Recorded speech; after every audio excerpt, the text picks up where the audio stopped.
বিধ্বস্ত জনপদ জানান দিচ্ছে রেমালের ভয়াবহতা। বাঁধ ভেঙে হুহু করে ঢুকছে পানি, ভেসে গেছে লোকালয় সহ বহু মাছের ঘের। দ্রুত মেরামতের নির্দেশ প্রধানমন্ত্রীর। সরকার আমাদের জন্য অনেক টাকা পয়সা খরচ করে, কিন্তু এই টাকা পয়সাগুলো কারা খায়? ধরেন দুর্যোগকালীন সময় যদি আমি দুর্যোগ ঠেকাতে যাই, তাহলে সেটা ঠেকানো যায় না। তিনবার বাড়িবার বানছে কিন্তু টেকে নাই। টাকাগুলো কি করে কি হয় হারাই জানে। বাংলাদেশ নিয়ে ডয়চে ওয়েলের প্রতিবেদন বিশেষ এজেন্ডা কিনা সন্দেহ তথ্য প্রতিমন্ত্রীর। সামাজিক মাধ্যমের বিভ্রান্তিকর তথ্য সম্পর্কে সচেতন থাকার আহ্বান। দেশে বিপুল জমি ফ্ল্যাটের পর এবার কানাডা আমেরিকায় চলছে বেনজিরের সম্পদের খোঁজ। সাবেক আইজিপি ও তার স্ত্রী সন্তানদের তলব করল দুদক। এবং রাত পোহালেই তৃতীয় দফায় 27 উপজেলায় ভোট। কেন্দ্রে কেন্দ্রে নির্বাচনী সরঞ্জাম নিরাপত্তায় মাঠে 300 প্লাটুন বিজিবি, সর্বোচ্চ প্রস্তুতি কমিশনের।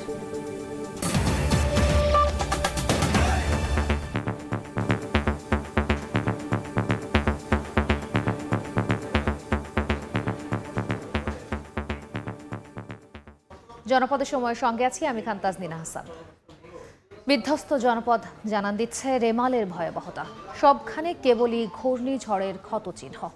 বাঁধ ভেঙে হুহু করে ঢুকছে পানি। 6 দশক ধরে সংস্কার চললেও সুরক্ষা দিতে পারেনি উপকূলের বেড়িবাঁধ। সংস্কারের নামে বছর বছর শত কোটি টাকা খরচ হলেও কাজের কাজ হয়নি। প্রতিবারের মতো এবারও মাশুল গুনছেন ভুক্তভোগীরা। এমন দুর্ভোগের জন্য পানি উন্নয়ন বোর্ডের উদাসীনতাকে দায়ী করছেন সংসদ সদস্য ও স্থানীয়রা। আর ব্যর্থতা ঢাকতে অন্যের ওপর দায় চাপাচ্ছে পানি উন্নয়ন বোর্ড। 60-এর দশকে নির্মিত খুলনার পাইগাছা উপজেলার তেলুটি ইউনিয়নের তেলিখালীর এই বাঁধটি বারবার সংস্কার হয়েছে। নতুন বাঁধ হয়নি টেকসই। বাঁধটির উচ্চতা 12 ফুট, তবে প্রয়োজন ছিল 14 ফুট। এতে জোয়ারের চাপে প্রতি বছর ভাঙে এই বাঁধ। বছর বছর সব হারিয়ে নিঃস্ব হয় মানুষ। আবার কোনো মতে ঘুরে দাঁড়ানোর পর আবার ভাঙে। কেন এই গলার কাটা দূর হয় না তা নিয়ে জানতে চাইলে প্রশ্নবিদ্ধ পানি উন্নয়ন বোর্ডই। ঘূর্ণিঝড় রেমালের তাণ্ডবে লণ্ডভণ্ড খুলনার উপকূল। সবচেয়ে বেশি ক্ষতিগ্রস্ত হয়েছে খুলনার উপকূলীয় অঞ্চল দাখো, পাইকগাছা ও কয়রা। জেলা প্রশাসকের কার্যালয়ের তথ্য বলছে 3 উপজেলার 55টি পয়েন্টে বাঁধ ভেঙে ও উপচে জোয়ারের পানিতে তলিয়ে গেছে অসংখ্য গ্রাম। এতে 5575টি মাছের ঘের এবং 3300টি পুকুরের মাছ ক্ষতিগ্রস্ত হয়েছে। বিধ্বস্ত হয়েছে প্রায় 77,000 বাড়িঘর। ঝড়ে ক্ষতিগ্রস্ত হয়েছে প্রায় 4,52,200 মানুষ। ঝড় গেলেও রয়ে গেছে ক্ষতচিহ্ন। এখনো পানিবন্দী হয়ে পড়েছেন কয়েক হাজার মানুষ। তাই দুশ্চিন্তায় খুলনার পাইকগাছা উপজেলার দেলুটি এলাকার কয়েক হাজার মানুষ। নিজ উদ্যোগে বেড়িবাঁধ মেরামতের আপ্রাণ চেষ্টা তাদের। বাঁশ কেটে বেড়িবাঁধের পাশ দিয়ে চলছে বাঁশের পাইলিং। তবে ক্ষণস্থায়ী এই পাইলিং কতটা বাঁচাতে পারবে তা নিয়ে রয়েছে সংশয়। স্থানীয়দের দাবি, দফায় দফায় দ্বারস্থ হবার পরও তোয়াক্কা করে না পানি উন্নয়ন বোর্ড। তিনবার বাড়িবার বানছে কিন্তু টেকে নাই। নর্মাল ভাবে বাঁধিয়ে গেছে। সরকার টাকার মনে টাকা দেয়, শুধু কোনো হারা কাজে দাঁড়ায় না। টাকাগুলো কি করে কি হয় হারাই জানে। সরকার আমাদের জন্য অনেক টাকা পয়সা খরচ করে, কিন্তু এই টাকা পয়সাগুলো কারা খায়? আমাদের ভেরিটাও তো সুন্দর মজবুত হয় না। এমন প্রশ্নের মুখে পানি উন্নয়ন বোর্ডের কর্মকর্তারাও বেশ কৌশলী। নিজেদের ব্যর্থতাকে অন্যের উপর চাপালেই যেন দায় মুক্তি। স্থানীয় জনগণের জায়গার উপর দিয়ে বাদ করার পরিকল্পনা ছিল, কিন্তু স্থানীয় জনগণ এখান থেকে জায়গা না দেয় আমরা সময় মতো কাজটি করতে পারিনি। এমন দায়সারা অজুহাত শুনে ক্ষিপ্ত ভুক্তভোগীরা। জনপ্রতিনিধিরা বলছেন দুর্যোগ এলেই বাঁধ নিয়ে শুরু হয় তোড়জোড়। বরাদ্দ হয় টাকা, এরপরও ভেঙে যায় সেই বাঁধ। ধরেন দুর্যোগকালীন সময় যদি আমি দুর্যোগ ঠেকাতে যাই, তাহলে সেটা ঠেকানো যায় না। এটা যদি আগে থেকে ঠেকানো না পরিকল্পনা থাকে, তাহলে এটা ঠেকানো সম্ভব হয়ে ওঠে না। শুধু এই বাঁধটি নয়, দক্ষিণ ও দক্ষিণ পশ্চিমাঞ্চলের উপকূলের জেলাগুলোর বাঁধেরও অবস্থা এমনই। বরিশাল ও খুলনা বিভাগের সহকর্মীরা জানিয়েছেন রেমালের আগেই জোয়ারের চাপে ভেঙে পড়েছে অনেক বাঁধ, যার মাশুল গুনতে হচ্ছে বাসিন্দাদের। বাংলাদেশে প্রায় 19,000 কিলোমিটার বেড়িবাঁধ আছে। এর মধ্যে দেশের উপকূলীয় এলাকায় 8,000 কিলোমিটার বেড়িবাঁধ ঝুঁকিপূর্ণ অবস্থায় রয়েছে। সর্দার মোহাম্মদ আরিফ, সময় সংবাদ। কলকাতার সঞ্জীবা গার্ডেন্সের সেপটিক ট্যাঙ্কে মিলেছে এমপি আনারের খণ্ডিত মাংস খণ্ড। এ বিষয়ে বিস্তারিত জানাতে কলকাতা থেকে যুক্ত হচ্ছেন রিপোর্টার সুব্রত আচার্য। যাচ্ছি তার কাছে। দেখুন, গোয়েন্দা সূত্রগুলো এখন নিশ্চিত করছে যে ওই যে প্যান থেকে সুয়ারেজ লাইন ভাঙার পর হিউম্যান হেয়ার, অর্থাৎ হচ্ছে গোয়েন্দাদের ভাষায় হিউম্যান হেয়ার অর্থাৎ মানুষের চুল, কিছু একগুচ্ছ চুল এবং কিছু হাড়, একেবারে ছোট হাড় কিছু, এবং মাংস খণ্ড, সেইগুলো কিন্তু উদ্ধার করা হয়েছে। এবং এইগুলো উদ্ধার করার পর যারা ওই সময় সিআইডি কর্মকর্তারা ছিলেন, তারপর সেখান থেকে ফোন করা হয় সেন্ট্রাল ফরেন্সিক ল্যাবরেটরির যারা কর্মকর্তা রয়েছেন, বিজ্ঞানী, তারা আবার একটি বিশেষ গাড়িতে করে আসেন এবং সেখান থেকে যে নমুনা যা সংগ্রহ করা হয় সেটি সংগ্রহ করে ইতিমধ্যেই সেন্ট্রাল ফরেন্সিক ল্যাবরেটরিতে পাঠানো হয়েছে। এবং আপনি জানেন যে এই ঘটনাটি এখন রীতিমতো তোলপাড় ফেলে দিয়েছে।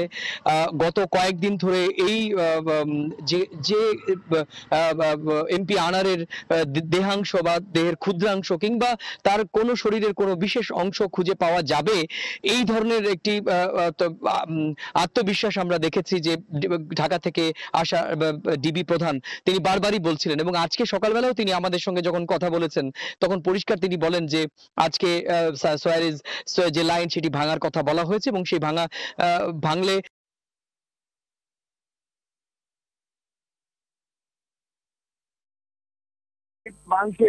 মাংসের খণ্ড কিংবা চুল কিংবা বিভ্রান্ত হচ্ছেন।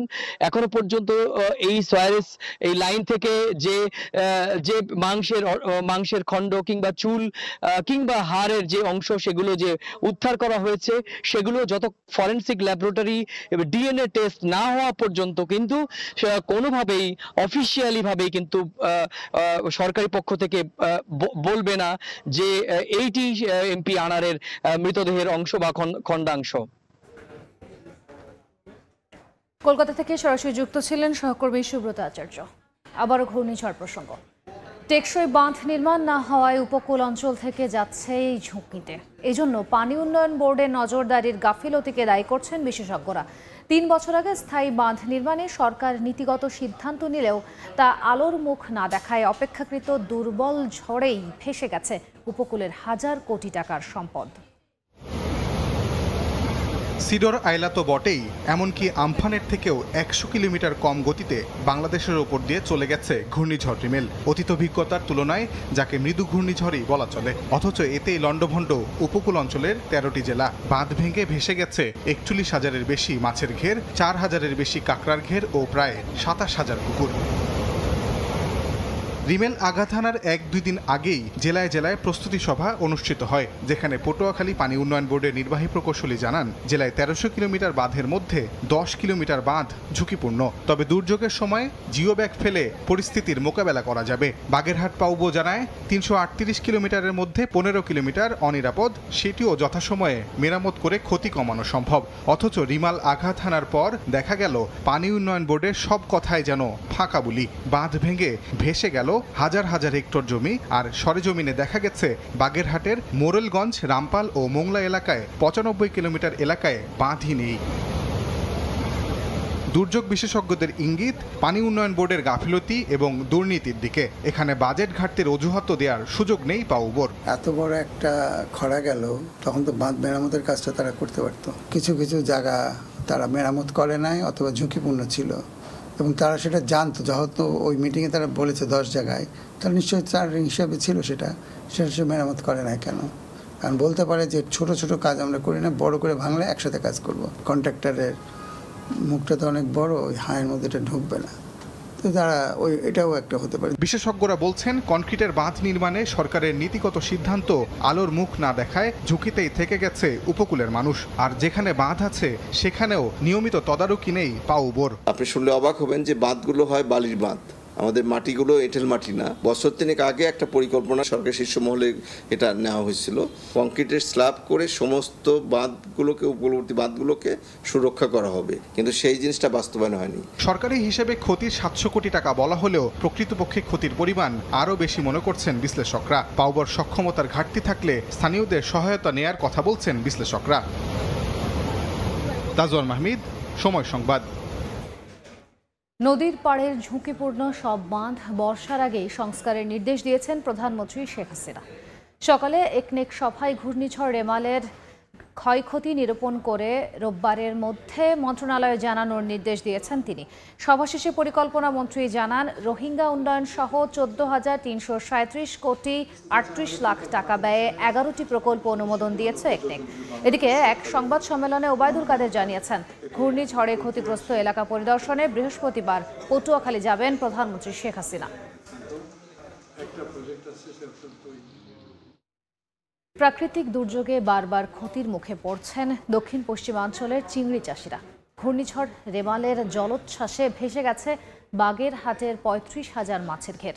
একমাত্র উপার্জনের মাধ্যম শত কোটি টাকার মাছ ভেসে যাওয়ায় দিশেহারা চাষিরা। যুগ যুগ ধরে দক্ষিণাঞ্চলের মানুষের মুখে হাসি ফুটিয়েছে সাদা সোনাখ্যাত চিংড়ি। এই অঞ্চলের মানুষের বড় অংশেরই জীবিকা নির্বাহ হয় এই চিংড়ি থেকে। তবে বছরের পর বছর একের পর এক প্রাকৃতিক দুর্যোগে বিপর্যস্ত এই খাতটি। লোকসানের মুখে জীবিকা সংকটেও রয়েছেন স্থানীয় চাষিরা। সর্বশেষ যে ঘূর্ণিঝড় রেমেলের আঘাত, এর ফলেও কিন্তু আসলে লন্ডভন্ড হয়ে গেছে উপকূলীয় জেলা বাগেরহাট সহ খুলনা, সাতক্ষীরা এবং ক্ষতির মুখে পড়েছে মৎস্য খাত। মাছের ঘের, চাষাবাদ সব শেষ। সরাসরি ওভারফ্লো হয়ে 4 ফুট উচ্চতায় পানি ঢুকে গেছে। এই মৎস্য ঘেরগুলো সম্পূর্ণ একাকার হয়ে গেছে। মোড়লগঞ্জ উপজেলায় ঘষিয়াখালী, সেখানে বিস্তীর্ণ অঞ্চল জুড়ে আসলে দেখা যাচ্ছে একাকার হয়ে গেছে পানিতে। সেখানে আসলে বোঝার উপায় নেই যে এখানে অনেকগুলা ঘের পূর্বে ছিল, একটি ঘেরে রূপান্তর হয়েছে এবং প্রতিটি ঘেরের মাছ আসলে যে সাধারণত চিংড়ির কথা বলা হয়, সেই চিংড়ি বিভিন্ন জায়গায় চলে গেছে। আগে পিছিয়ে তো বন্যা হয়েছে, তা এরকম বন্যা এই প্রথম দেখলাম আর কি। বড় ছোট সব ঘের মিশে একাকার হয়ে গেছে। স্থানীয়রা তারা নেট জাল দিয়ে নিজেদের সাধ্য অনুযায়ী বাঁধ সংস্কার করে এই যে ক্ষতি সেটি ঠেকানোর চেষ্টা করেছেন এবং অন্তত যে 100 কোটি টাকার ক্ষতি সরকারি বেসরকারি সহযোগিতা না পেলে তাদের কিন্তু এই ক্ষতি পুষিয়ে ওঠা যেমন সম্ভব নয়, তেমন ঘুরে দাঁড়ানো সম্ভব নয়। ঘর বাড়ি গাছপালা দিয়ে মাছ চাষ দিয়ে সব জায়গায় আমরা খুব ক্ষতিগ্রস্ত। জীবিকা সংকটে পড়ছেন চাষিরা। তারা কিন্তু বলছেন এইভাবে যদি একের পর এক প্রাকৃতিক দুর্যোগ সহ বিভিন্ন কারণে তারা ক্ষতিগ্রস্ত হতে থাকেন, তাহলে আসলে জীবিকা পরিবর্তন ছাড়া তাদের কাছে বিকল্প আর কোনো উপায় থাকবে না। তো বাগেরহাটের উপকূল থেকে চিংড়ি সহ মৎস্যঘেরের যে ক্ষতি, আমার কাছে এই ছিল সর্বশেষ। তানজিম আহমেদ, সময় সংবাদ, বাগেরহাট।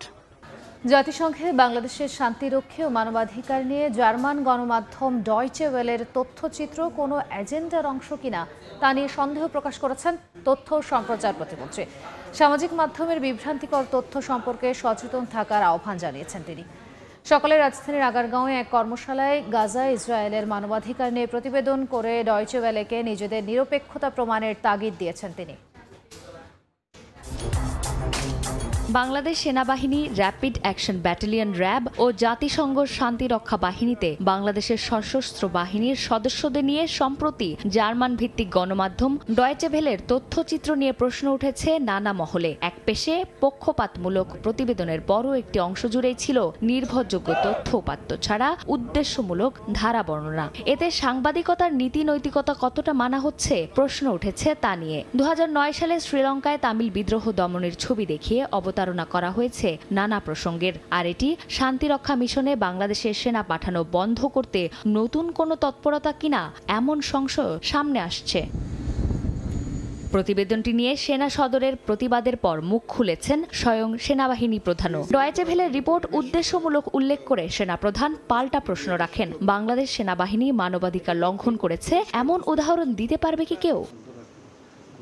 মঙ্গলবার সকালে রাজধানীর আগারগাঁওয়ে এক কর্মশালায় বিষয়টি নিয়ে কথা বলেন তথ্য ও সম্প্রচার প্রতিমন্ত্রী। ডয়েচে ভেলের তথ্যচিত্র বিশেষ এজেন্ডা ভিত্তিক কিনা তা নিয়ে সংশয় তার। একই সঙ্গে গাজায় ইসরায়েলি বাহিনীর গণহত্যা সহ মানবাধিকার লঙ্ঘন নিয়ে প্রতিবেদনের মাধ্যমে জার্মান ভিত্তিক গণমাধ্যমটিকে নিজেদের প্রকৃত স্বাধীনতা যাচাইয়ের অনুরোধ জানান তথ্য প্রতিমন্ত্রী। ডিডব্লিউ একটা রিপোর্ট করেছে হিউম্যান রাইটস নিয়ে। অদ্ভুতভাবে অবাক হলাম, শ্রীলঙ্কার কনটেক্সটের সাথে বাংলাদেশ নিয়ে এসেছে। তাদের যদি হিউম্যান রাইটসের প্রতি এত কমিটমেন্ট থাকে, সেটা প্রমাণ তারা দেখ। গাজাতে যে হিউম্যান রাইটস ভায়োলেশন হচ্ছে, জেনোসাইড হচ্ছে, সেটার উপর আর একটা ডকুমেন্টারি তারা বানিয়ে দেখ এবং তার মাধ্যমে তাদের কমিটমেন্ট টু হিউম্যান রাইটস তারা প্রুফ করুক। সামাজিক যোগাযোগ মাধ্যমে বিভ্রান্তিকর তথ্য দিয়ে মানুষকে ঝুঁকিতে ফেলছে কিছু গোষ্ঠী। সেসব প্রতিরোধে সরকারের অবস্থানও তুলে ধরেন তথ্য প্রতিমন্ত্রী। কত নারী শিশু গ্রামে গঞ্জে মফস্বলে ঝুঁকির মধ্যে পড়ে যান অপতথ্যের দ্বারা শিকার হয়ে। সামাজিক যোগাযোগ মাধ্যমে। কর্মশালায় তথ্য নিয়ে স্বচ্ছতা ও জবাবদিহিতা নিশ্চিতের তাগিদও দেন প্রতিমন্ত্রী। তথ্যের মালিক জনগণ, তথ্যের কাস্টোডিয়ান শুধু সরকার বা সরকারের প্রশাসনে কাজ করছেন যারা, তারা। চন্দ্রিমা চৌধুরী, সময় সংবাদ, ঢাকা।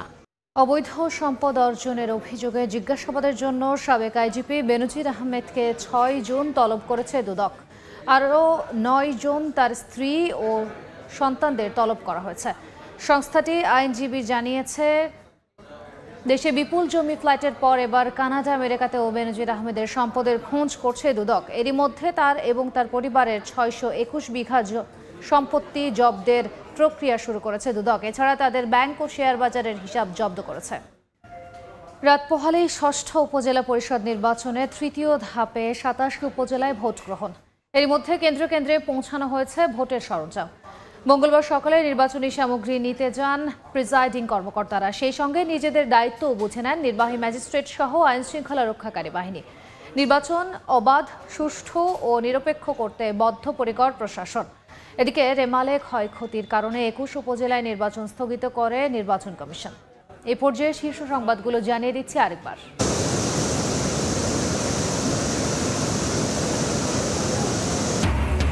বিধ্বস্ত জনপদ জানান দিচ্ছে রেমালের ভয়াবহতা। বাঁধ ভেঙে হুহু করে ঢুকছে পানি, ভেসে গেছে লোকালয় সহ বহু মাছের ঘের। দ্রুত মেরামতের নির্দেশ প্রধানমন্ত্রীর। সরকার আমাদের জন্য অনেক টাকা পয়সা খরচা করে, কিন্তু এই টাকা পয়সাগুলো কারা খায়? ধরেন দুর্যোগকালীন সময় যদি আমি দুর্যোগ ঠেকাতে যাই, তাহলে সেটা ঠেকানো যায় না। দিনবার বাড়ি বাঁধছে কিন্তু টেকে নাই। টাকাগুলো কি করে কি হয় হেরাই জানে। বাংলাদেশ নিয়ে ডয়েচে ওয়েলের প্রতিবেদন বিশেষ এজেন্ডা কিনা সন্দেহ তথ্য প্রতিমন্ত্রীর। সামাজিক মাধ্যমের বিভ্রান্তিকর তথ্য সম্পর্কে সচেতন থাকার আহ্বান।